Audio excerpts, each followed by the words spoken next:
नमस्कार। आखिर प्रधानमंत्री Narendra Modi uniform civil code, समान नागरिक संहिता पर पीछे क्यों हट गए हैं? आखिर बीजेपी यूनिफॉर्म सिविल कोड पर बैकफुट पर क्यों है?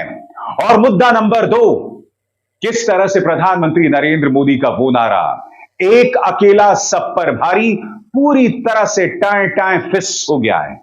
आगे जाके मैं आपको बताऊंगा, मगर सबसे पहले चर्चा यूनिफॉर्म सिविल कोड को लेकर। दोस्तों, जैसा कि आप जानते हैं कि लॉ मिनिस्ट्री ने बाकायदा लोगों से अपील की थी कि आप यूनिफॉर्म सिविल कोड को लेकर अपनी राय हमें भेजें। अब तक भारत सरकार को 50 लाख लोग राय दे चुके हैं और भारत सरकार ने यह राय मांगी है 28 जुलाई तक।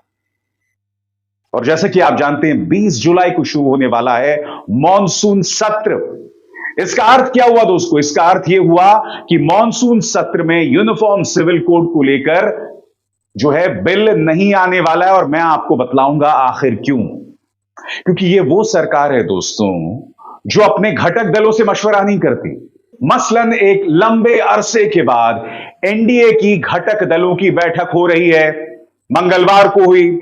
कहने का अर्थ यहां पर क्या है कि यह सरकार ना विपक्ष से बात करती है, ना मीडिया के मशवरे पर गौर करती है, और आलोचकों को तो खैर जेल ही भेज देती है। तो अब उन्होंने जनता से अपील की है कि यूनिफॉर्म सिविल कोड पर अपनी राय मंगवाइए। नतीजा यह दोस्तों कि यह बिल मॉनसून सत्र में नहीं आ सकता। क्यों? ध्यान से सुनिएगा। 28 जुलाई तक यह राय मांगी गई है। यह मान के चलिए कि करीब 75 लाख राय या लोगों का जो मशवरा है वो सरकार तक पहुंच जाएगा। 75 लाख जो लोग अपनी तरफ से मशवरा देंगे, उसे खाटने छाटने में सरकार को एक लंबा अरसा लग जाएगा, क्योंकि यह सत्र जो है वो करीब 11 अगस्त तक चलेगा। यानी कि जो मशवरा होगा उसे काटने छाटने में सरकार को न जाने कितना वक्त लग जाएगा। अब उसके बाद जब लोगों के मशवरे का अध्ययन कर लिया जाएगा, तब लॉ मिनिस्ट्री सरकार को एक पेशकश भेजेगी। बीजेपी सरकार तमाम मंत्रिमंडल को बुलाकर उस पर विचार करेगी और उसके बाद उसे लेकर एक कानून बनाया जाएगा। वो कानून संसद में पहुंचेगा, जहां सरकार अपनी ताकत के जरिए उसे घुसाने की कोशिश करेगी। मगर यह सब होते होते करीब आधा साल गुजर जाएगा दोस्तों। जिसका अर्थ क्या हुआ? इसका अर्थ यह हुआ कि यूनिफॉर्म सिविल कोड को लेकर बिल कम से कम इस सत्र में नहीं आने वाला है, और अगला सत्र भी जब होगा उसमें भी आ पाएगा या नहीं, हम नहीं जानते। याद कीजिए, प्रधानमंत्री नरेंद्र मोदी ने कितने गाजे बाजे के साथ इसका ऐलान किया था। सुनिए। साथियों, भारत के मुसलमान भाई बहनों को भी ये समझना होगा कि कौन से राजनीतिक दल उन्हें भड़का करके उनका फायदा लेने के लिए उनको बर्बाद कर रहे हैं। आजकल हम देख रहे हैं कि यूनिफॉर्म सिविल कोड के नाम पर ऐसे लोगों को भड़काने का काम हो रहा है। आप मुझे बताइए, एक घर में परिवार के एक सदस्य के लिए एक कानून हो, परिवार के दूसरे सदस्य के लिए दूसरा कानून हो, तो क्या वो घर चल पाएगा? क्या कभी भी चल पाएगा क्या? फिर ऐसी दोहरी व्यवस्था से देश कैसे चल पाएगा? और बात वहां नहीं रुकती, क्योंकि जैसे ही ये यूनिफॉर्म सिविल कोड सामने आया, उसके तुरंत बाद मीडिया ने जिस तरह की जहरीली डिबेट्स की, मकसद यही था कि माइनॉरिटीज पर निशाना साधो। मगर जहां यूनिफॉर्म सिविल कोड के जरिए बीजेपी सरकार मुसलमानों का इलाज ढूंढ रही थी, इसको लेकर विरोध जो है कई मोर्चों पर शुरू हुआ। पूर्वोत्तर में इसका विरोध शुरू हो गया। मणिपुर पहले से ही जल रहा है, प्रधानमंत्री वहां खामोश है, वो एक अलग मुद्दा है। इसके अलावा ट्राइबल्स, आदिवासी इसका विरोध करने लगे, जनजातियां इसका विरोध करने लगी, सिखों में इसका विरोध होने लगा। और यह ना भूलें, यूनिफॉर्म सिविल कोड यानी एक राष्ट्र एक कानून, इसमें हिंदू परिवारों को भी ढेरों दिक्कतें पेश आ सकती हैं, और आप इस बारे में बखूबी जानते हैं। मामला पेचीदा है और सरकार के अंदर से कई मंत्री और सांसद जो हैं कुछ एक्सेप्शंस करना चाहते हैं, यानी कि कुछ गुटों के लिए यूनिफॉर्म सिविल कोड न लाया जाए, जनजातियों आदिवासियों के लिए न लाया जाए। भाई ऐसे में एक राष्ट्र एक कानून कैसे हुआ? आप यूनिफॉर्म सिविल कोड सुविधावादी अंदाज में लाना चाहते हैं, अपनी कन्वीनियंस के हिसाब से लाना चाहते हैं, तो ये यूनिफॉर्म सिविल कोड नहीं हुआ ना, ये तो कोरी राजनीति हो गई। और प्रधानमंत्री जो भी दावा कर रहे थे वो कहीं ना कहीं बहुत ही हल्का साबित हो रहा है।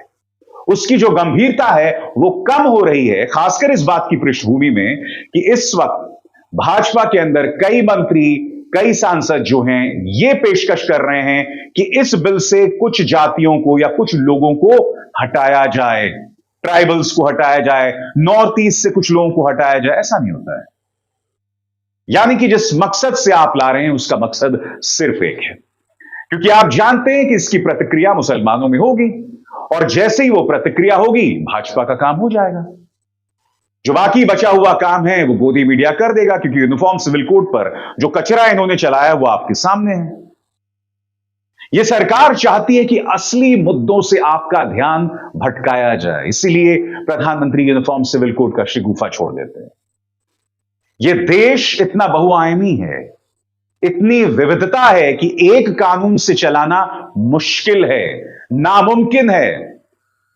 और यह बात बीजेपी भी समझती है, मगर वो इसलिए कर रही है क्योंकि वो जानती है कि सत्ता तक पहुंचने का यह आसान रास्ता है जब जनता बंट जाए और बहुमत आपके पक्ष में वोट दे दे।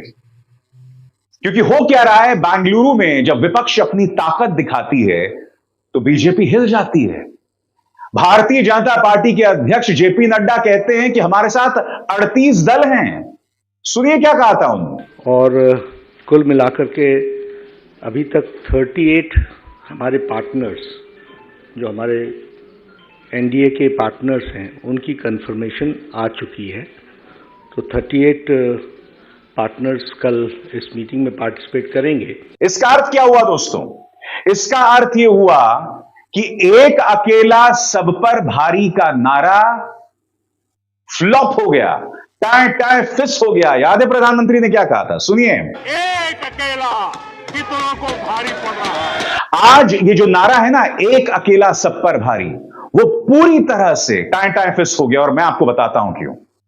क्योंकि जिन 38 दलों की बात जेपी नड्डा कर रहे हैं उनमें कौन कौन लोग हैं मैं आपको बताता हूं।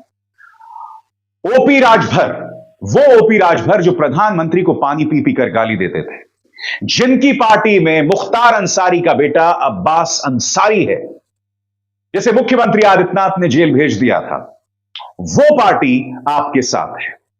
आपके साथ हैं अजीत पवार, वो अजीत पवार जिनके बारे में ये मान्यवर क्या कह रहे थे?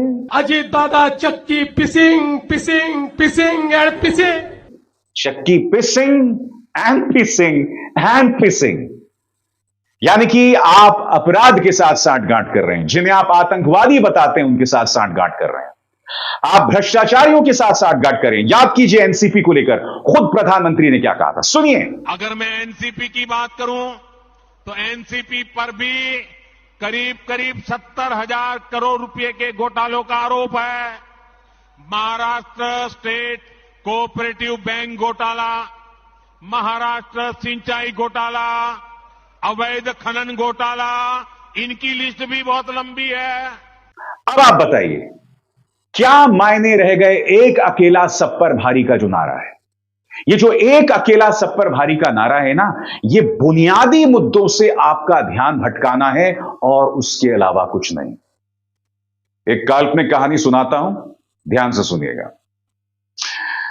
कल्पना कीजिए प्रधानमंत्री नरेंद्र मोदी एक बैठक को संबोधित कर रहे हैं। बैठक में प्रधानमंत्री सामने हैं और सामने 4 agencies, ED, income tax, NIA और सीबीआई। और प्रधानमंत्री अचानक बैठक में कयामत से कयामत तक का वो गाना गाने लगते हैं। कौन सा?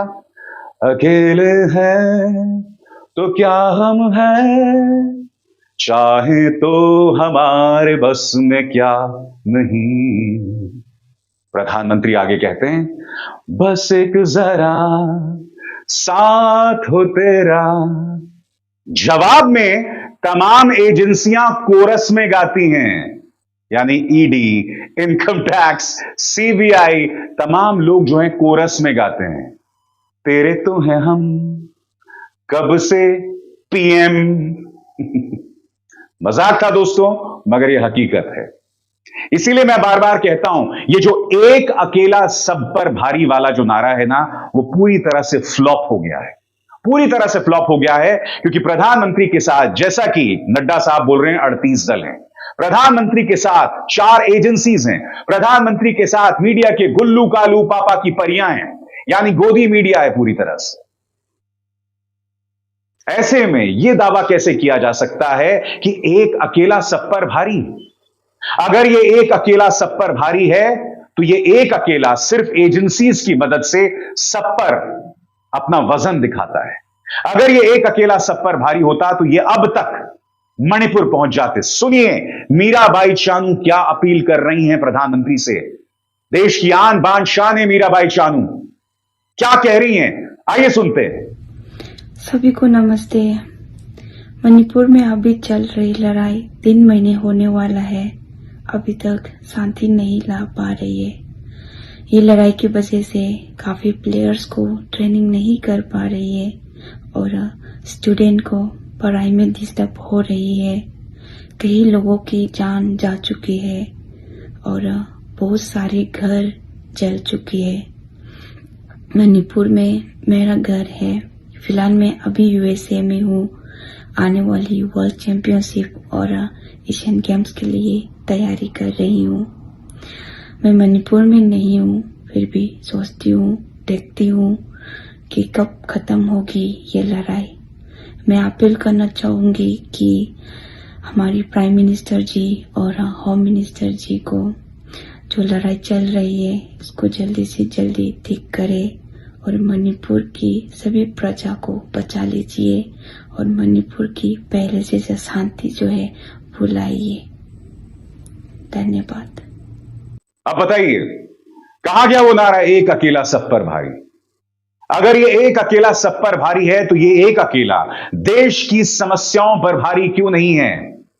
ये एक अकेला विदेशी जमीन पर जाकर चुनावी सभाएं क्यों करवाता है और एनआरआईज जिन्हें बसों में भर भर के वहां ले जाया जाता है, उनसे मोदी मोदी क्यों करवाया जाता है? अगर ये एक अकेला सब पर भारी है।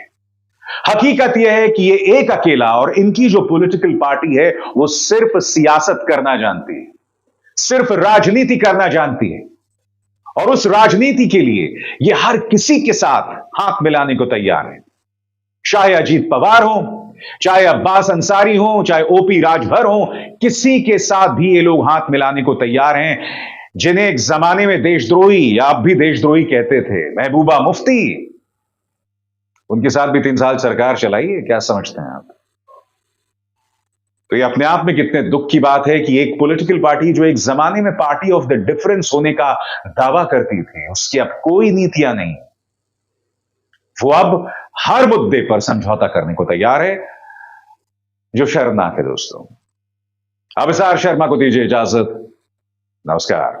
स्वतंत्र और आजाद पत्रकारिता का समर्थन कीजिए, सच में मेरा साथी बनिए। बहुत आसान है दोस्तों, इस ज्वाइन बटन को दबाइए और आपके सामने आएंगे ये 3 विकल्प, इनमें से एक चुनिए और सच के इस सफर में मेरा साथी बनिए।